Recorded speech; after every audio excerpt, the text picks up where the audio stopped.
Hello everyone, Basic Ollie here and welcome back to another qualifying guide for one of this week's daily races, which is a Group 4 race around the Autodromo, the very famous Italian track that we have on Gran Turismo Sport here.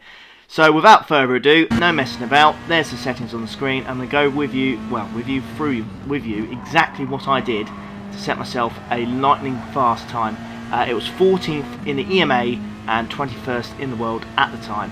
So let's go through this lap guide then. I'm going to show you exactly what I did. So first major braking point here is just on the cones, or just after the 100-meter board there. Going to brake really hard, and then here, see the 50-meter board? That's when you start turning in left. You need to hit the middle of the apex here. Now this corner is crucial, so I'm going to slow it right down for you. Just keep your car kind of in the middle of that curb.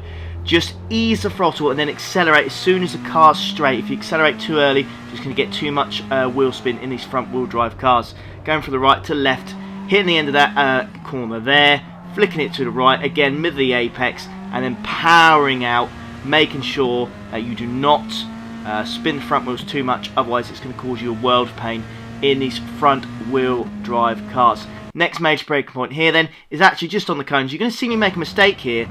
I brake a little bit too late, cost me a little bit of time because you need to be hitting the middle of that curb on the inside there, and I just go a little bit wide. It does cost me a little bit of time, which you can gain as you go up the hill a little bit, but nothing major. So next point here is not the cone, it's actually a little bit grey on the side there, that grey little bit of turf.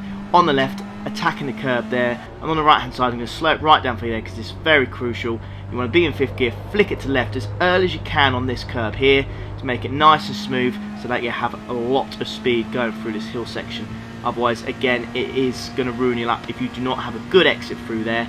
It is so vital that you have such good speed going through this section, otherwise it can completely and utterly destroy your lap. So next major braking point then is actually this black sign on the left hand side. So I braked really hard there, switch it into 3rd gear, hitting the middle of the apex there, and like half of the cars on the curb, powering out in 3rd gear, going to the right, switching to the left here, just touching the curb ever so slightly, and then just slightly turning the steering wheel to the right again on that curb on the right hand side, ever so slightly, just touching it, being as smooth and precise as you possibly can. Brake point is actually after the cones, just slightly afterwards, braking hard, again going to slow it down here, again the carb's halfway on the curb, we keep it in 4th gear, being careful not to go over the curbs too much here, that curb there, just start turning right on that one. It's almost like you constantly turning right. The car never goes 3 or 4 wheels over the curbs, it's always halfway on the curb, it's never too far over. And then this section here, the last major bit on the cones here, just slightly afterwards if you want to, brake really hard, start turning left immediately, half the car on the curb left hand side, start powering out, don't be stupid like I was here, touch the grass. We end up actually losing about half a tenth there, which would have got us a top 10 time. But there you go folks, nice and easy qualifying guide. I hope you can find this useful. Just follow the tips that I've given you and you should be absolutely fine. Alright, but if this is the kind of video you want to see, if you want to see any more of them, you know, quality guides, Gran Turismo content, anything like that, please like, subscribe, and I shall see you for the next one. Take care. Ta-da.